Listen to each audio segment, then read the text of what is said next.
যেখানে মানুষদা আছে সেখানে আমাদের যাদেরকে আমরা টিভির ওপারে দেখি, অর্থাৎ প্রত্যেকদিন সন্ধে হলে জি বাংলার চ্যানেল খুলে কারা কারা বসি?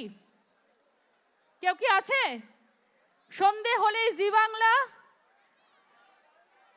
জীবন মানেই জি বাংলা, কি একদম।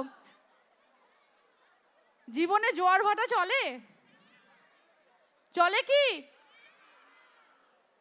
কে কে দেখো জোয়ার ভাটা? সবাই দেখে, তাই না? একদম তাই। আর উজিকে দেখো, চেনো উজিকে? এখন কি মঞ্চে একটু ডাকা যায় তাকে? একটু জোরে, একটু জোরে বলতে হবে, না হলে আসবে না। একদম একদম, এই স্পিরিট যদি না থাকে তাহলে কি জি বাংলা আসে?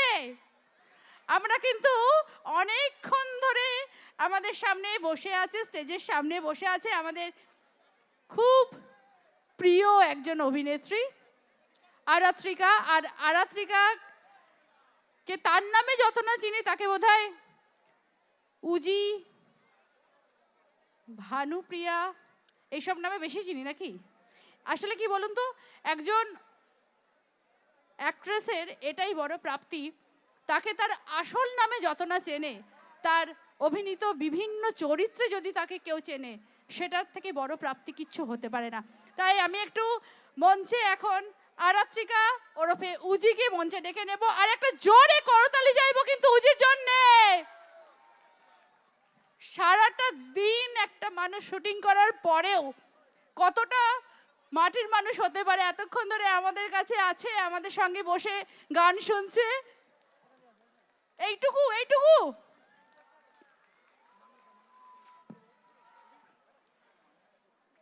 আর যার জন্য আরাত্রিকাকে আমাদের সঙ্গে পেয়েছি, সেই মানসদাকে যদি আমরা একটু মঞ্চে না পাই তাহলে তো পুরো মঞ্চটাই যেন অসম্পূর্ণ থাকে। মানসদা, একটু কি আসা যায়? আসা যায় না, আসতে হবে।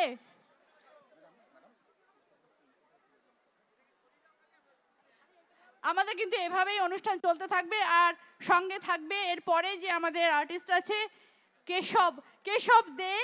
তাই যত রাত্রি বাড়বে আমাদের উদ্দীপনা কিন্তু তত বেড়ে যাবে। আর আমাদের সঙ্গে এসে গেছেন মানসদা, যার জন্যে আজকে আমরা এই মানুষগুলোকে সঙ্গে পেয়েছি। Welcome welcome Aratrika, happy new year. আরাত্রিকাকে একটু বরণ করার জন্য আমি অনুরোধ করব বনানী মণ্ডল, সুতপা মণ্ডল এবং সুচিত্রা দাসকে মঞ্চে ডেকে নেব। সারাটা দিন আজকে তোমার আমি শুনলাম যে সারাদিন শুটিং ছিল, খুব ব্যস্ততার মধ্যে এসেছো, আমাদের সত্যিই খুব ভালো লাগছে। আমি একটু শুনতে চাইবো তোমার কিরকম লাগছে এখানে এসে? কেমন আছো তোমরা সবাই? প্রথমে বলি হ্যাপি নিউ ইয়ার সকলকে। আরেকটা কথা বলি, আমি একদমই প্রিপেয়ার্ড ছিলাম না এখানে আসার জন্য, একদম না।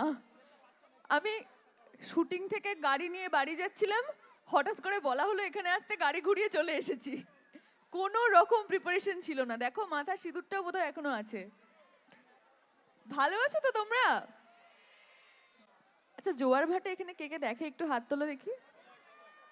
সবাই সবাই দেখো, সবাই। তাহলে কিন্তু আমি আমি কিন্তু প্রশ্ন করব কয়েকটা। তোমাদের কারোর প্রশ্ন নেই? কোনো প্রশ্ন থাকলে সেগুলো ভেবে রেখো, আমি নেব প্রশ্ন, উত্তর দেব প্রত্যেকটা প্রশ্নের। ঠিক আছে? থ্যাংক ইউ, থ্যাংক ইউ বিকাশ গায়নকে এখানে আমাকে ইনভাইট করার জন্য। থ্যাংক ইউ কমিটির প্রত্যেকটা সদস্যকে। Thank you so much.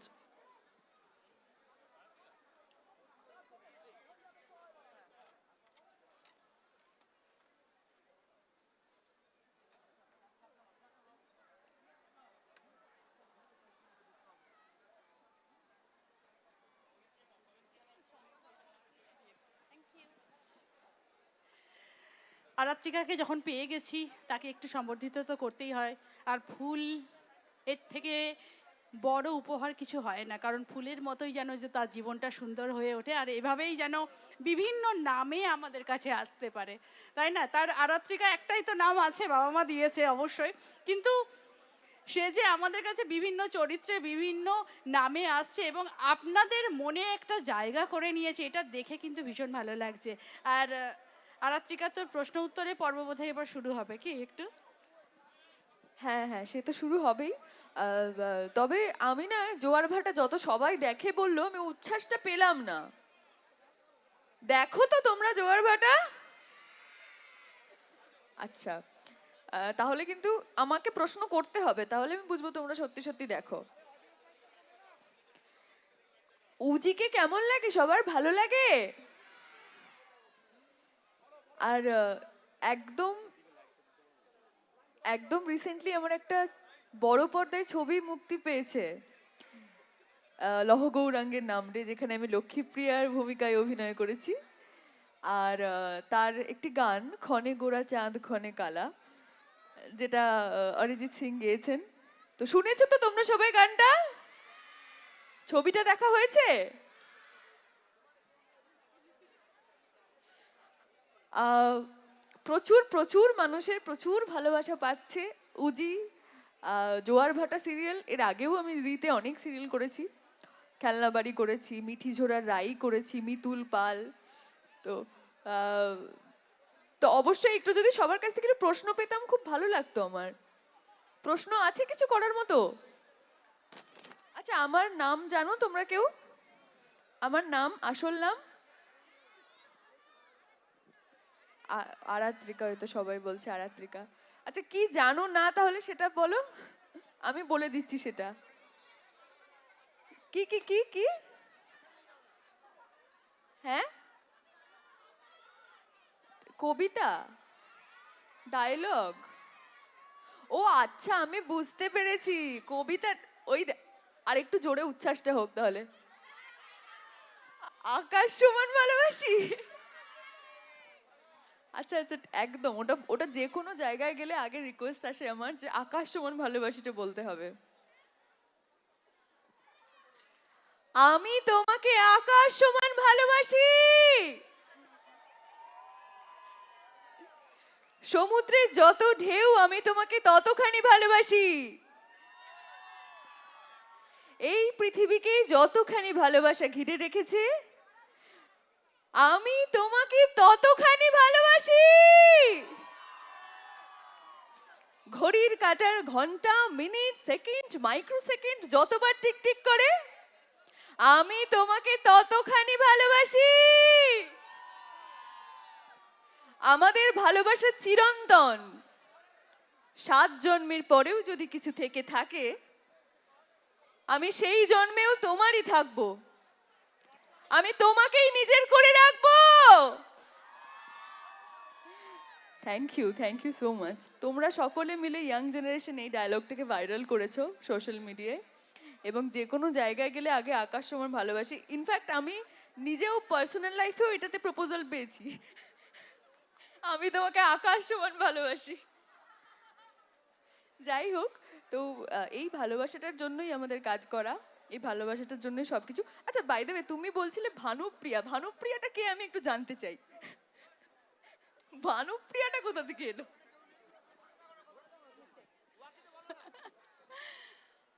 তো এবার আমি একটা প্রশ্ন করতে পারি উজিকে? আচ্ছা, নিশা আর উজির এই যে বোনেদের মধ্যেই যে একটা দ্বন্দ্ব শুরু হয়েছে, এর পরিণতি কোথায়? আর একটু কাইন্ডলি যদি অডিয়েন্স লাইটটা দেন একটু, আমরা তো অডিয়েন্সকেও দেখবো, আদারওয়াইজ সেই ফিলিংসটা তো আসে না। একটু অডিয়েন্স লাইটটা যদি একটু দেওয়া যায় প্লিজ। আর এই সম্পর্ক কোথায় গিয়ে শেষ হবে, বা এর পরিণতি কি? দেখো, পরিণতি বলে দিলে তো সিরিয়ালটা কেউ দেখবে না ডেফিনেটলি। তবে যারা এখানে জোয়ার ভাটা দেখে না তাদের জন্য একটু ব্রিফে আমি গল্পটা বলি, তাহলে একটু সুবিধা হবে রিলেট করতে মানুষের। দুই বোন, উজি আর নিশা, তাদের জার্নি শুরু হয়েছিল কোথা থেকে? আসানসোলের দুই বোন। বাবা মারা যান। বাবা মারা যান একটি ঘটনাকে কেন্দ্র করে, যে একটি মাত্র জমি আমাদের আশ্রয় ছিল, সেই জমিটা বিক্রি করে আমার বড় দিদির বিয়ে দেওয়ার কথা ছিল, এবং সেই জমিটা যারা কেনার কথা ছিল, মানে আমাদের গল্পের নায়ক ঋষি ব্যানার্জি আর তার কোম্পানি, সেই, হ্যাঁ, ঋষি বাবু, তো সেই জমিটা তারা কিনে ওদের ঋষিবাবুর কোম্পানি থেকে, ওনার ঋষিবাবুর কোম্পানির কিছু মানুষজন, তাদের ফ্যামিলির কিছু মানুষজন ঠকিয়ে বাবাকে টাকাটা দেয়নি, যে কারণে বিয়ের মণ্ডপে বাবা মারা যায়। এবং সেখান থেকে আমাদের দুই বোনের প্রতিশোধ নেওয়ার পালা ঠিক হয়, সেই জন্য আমরা কলকাতায় আসি। ইতিমধ্যেই বলির পাঠা করে আমাকে পাঠানো হয় ওই বাড়িতে, বিয়ে দেওয়া হয় ওই বাড়ির ছেলের সঙ্গে, যাতে সব কিছু আমি বুঝতে পারি। বাধ্য হয়ে বিয়েটা করার পর আমি জানতে পারি ঋষি ব্যানার্জি কোনোভাবেই কোনো কিছুর মধ্যে ইনভলভ নয়, তার ফ্যামিলির অন্য মানুষরা এটার সঙ্গে involve. In the meantime আমি আমার দিদিকে সেটা বলতে গেলে সে আমাকে ভুল বোঝে, কারণ তার মনে হয় যে দুদিনের বিয়ে করা বর তার মায়ের পেটের দিদির থেকে বেশি আপন হয়ে গেছে, হয়তো আমি ভালোবেসে ফেলেছি তাই এই কথাগুলো বলছি। সেখান থেকে আমাদের গল্প শুরু। সেখান থেকে একটা ছোট্ট ডায়লগ তোমাদেরকে একটু শোনাই। নিশা উজিকে বলছে, উজি বলছে, দিদি দিদি প্লিজ, আমার আমার তোর সঙ্গে প্রচন্ড ইম্পর্টেন্ট একটা কথা আছে, প্লিজ তুই আমার কথাটা একটু শোন। দিদি আমি তোকে বলছি, ঋষি ব্যানার্জি কিচ্ছু জানেন না দিদি, উনি কোনো কিছুর সঙ্গে ইনভলভ নন। ওই শঙ্খ দুর্জয়, ওই দুজন মানুষ সব কিছুর সঙ্গে ইনভলভ।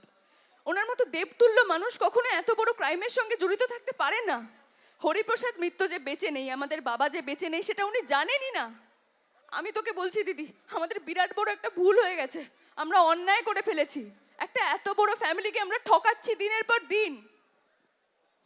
বাহ বাহ উজি বাহ, আজকে দুদিনের বর তোর মায়ের পেটের দিদির থেকে বেশি আপন হয়ে গেল। তোর দিদিকে তুই ভুল প্রমাণিত করার চেষ্টা করছিস। তুই যাই বলিস না কেন, আমি তোর কথা শুনবো না। ঋষি ব্যানার্জিকে পথের ভিখিরি করলে তবেই আমার শান্তি। ঋষি ব্যানার্জির শেষ আমি দেখে ছাড়বো। দিদি প্লিজ, রাগের মাথায় মাথা গরম করে যা খুশি তাই বলিস না। তুই বুঝতে পারছিস না দিদি, একজন নিরপরাধ মানুষ যদি শাস্তি পায়, তাহলে সব থেকে বড় অন্যায়টা কিন্তু আমরাই করব। আমরা আসল দোষীকে খুঁজে বের করার জন্য এখানে এসেছি। সেখানে ঋষিবাবু যদি কোনো অন্যায় না করে থাকে, তাহলে তো আমাদের উচিত যে অন্যায় করেছে তাকে শাস্তি দেওয়া, এবং সেটা সঠিক পথে, আইনের পথে, চুরি ডাকাতি করে নয়। 7 দিনের মধ্যে যদি আমি বের না করতে পেরেছি, আমাদের বাবার মৃত্যুর পেছনে আসল দোষী কে, তাহলে আমার নামও উজ্জ্বলা মিত্র নয়। Thank you so much, thank you. কে গানটা কে গাইতে বলছে আমাকে? ও মাই গড, শোনো, এর আগে কে গান গেয়ে গেছে বলো তো তোমরা? সিঙ্গার গান গেয়ে গেছে অনন্যাদি, তার মধ্যে আবার এর একটু পরে কেশবদা বোধহয় উপস্থিত আছে, আমার গলাও পাচ্ছে বোধহয় কেশবদা। কেশবদার নিচে দাঁড়িয়ে আছে, সিঙ্গারের পর আমি গান গাইবো? গালাগালি খাওয়ার ইচ্ছে নেই আমার। না বাবা থাক, কোনো দরকার নেই, ডায়লগ বলেছি সেটাই অনেক। তারপরে আবার ভাইরাল হবে সোশ্যাল মিডিয়ায়।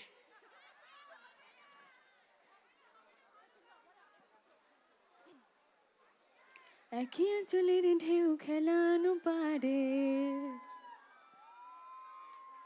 কোন গান বলো তো, এটা চিৎকার করলে যে? জানো? তাহলে আমার সঙ্গে গাও। আমি দিন, ও তেরি, জানো? আমি দিন, আমি ভোর, তুই চাঁদ, একটাই সুতোয় গাঁথা, জুড়ে থেকেও আলাদা। আলাদাই, জুড়ে থেকেও আলাদা, জোয়ার ভাটা। Thank you so much, thank you, thank you, thank you, thank you. তোমার কি প্রশ্ন ছিল বলে নাও। আমার প্রশ্নটা শুধু আমার নয়, মানে সামনে যারা আছে তারা হয়তো এখানে আসতে পারছে না, তাদের জন্য। আচ্ছা, নিশার কি ভুলটা ভাঙবে? ঋষিবাবুকে নিয়ে যে একটা ভুল আছে ধারণা মনের মধ্যে, সেটা তো আমরা গেস করতে পারছি যে ঋষিবাবুকে নিয়ে, ঋষিবাবুর সম্পূর্ণ নির্দোষ, সেখানে নিশা একটা ভুল বোঝাবুঝির মধ্যে আছে, তো সেই ভুল কি কোনোদিন ভাঙবে? দেখো, তোমাদের সবার জন্য আমি পাগলের মতো সারাদিন সিন করছি দিদিকে বোঝানোর যে প্লিজ তুই একটু মাথা ঠান্ডা করে বোঝ, ঋষিবাবু ভালো মানুষ, একটু বোঝ। শঙ্খ দুর্জয়টাকে আগে আমরা দেখি, তাহলে সে হয় না কি রাগে অন্ধ হয়ে যায় কিছু মানুষ, যখন তখন চারপাশে কি ঘটে দেখতে পারে না। অতিরিক্ত রাগ কিন্তু ভালো না, তাতে মানুষ অন্ধ হয়ে যায়, ঠিক ভুল বুঝতে পারে না। আর রুজি তো ভীষণ ম্যাচিওর একটা মেয়ে, ও ঠিক ভুলটা যাচাই করার ক্ষমতা রাখে, বুদ্ধি রাখে। ও রাগে প্রতিশোধ ও নিতে চায়, কিন্তু একটু মাথা ঠান্ডা করে থাকে তো, যে কারণে মানে দিকভ্রষ্ট হয়ে যায় না। তো চেষ্টায় আমিও আছি আমার দিদিকে বোঝানোর যে প্লিজ একটু বোঝার চেষ্টা কর, দেখি কবে বোঝে। তবে এখন না বুঝলেই ভালো, আমরা চাই জোয়ার ভাটা অনেক দিন চলুক, যতদিন না বুঝবে ততদিনই ভালো। যদিও থ্যাংক ইউ, খুব ভালো লাগলো এখানে এসে, আমার ভীষণ ভীষণ ভালো লাগলো। তোমাদের সকলের নতুন বছর খুব খুব খুব ভালো কাটুক, প্রত্যেকে ভীষণ ভালো থেকো। Good night, tata. Thank you Aratrika. আর বিশেষভাবে আমরা ধন্যবাদ জানাতে চাইব জি বাংলার অভিষেক সিংকে এবং সুজয় চক্রবর্তীকে, যারা আমাদের মধ্যে এসেছিলেন, কিছুটা সময় কাটিয়েছেন। তার জন্য অসংখ্য অসংখ্য ধন্যবাদ জানাবো। শুধুমাত্র এই দুটি মানুষকে নয়, একাধারে মানসবাবুকে, একাধারে আরাত্রিকাকে, মানালিকে, আজকে এই মঞ্চে যারা যারা এসেছেন,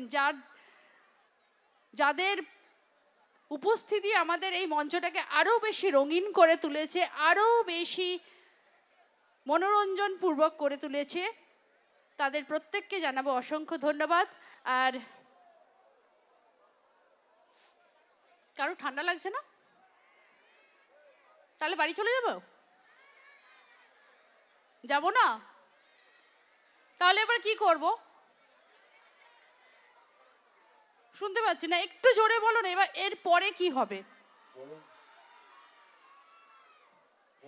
এরপর আবার আমরা যে মানুষটাকে পাবো, the one and only Keshab De. আর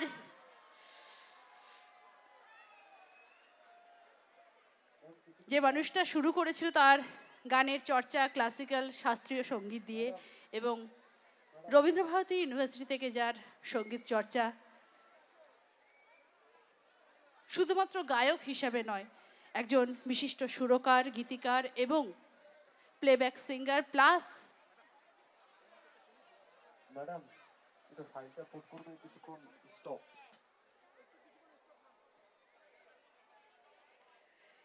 এই সমস্ত মানুষগুলো আমাদের সঙ্গে আছে বলে না আজকে সন্ধ্যেটা বেশ জমে গেছে। ঠান্ডাটা লাগছে ঠিকই, কিন্তু ঠান্ডাটার মধ্যেও কোথাও একটা উষ্ণতার অনুভব করছি, মনে হচ্ছে না?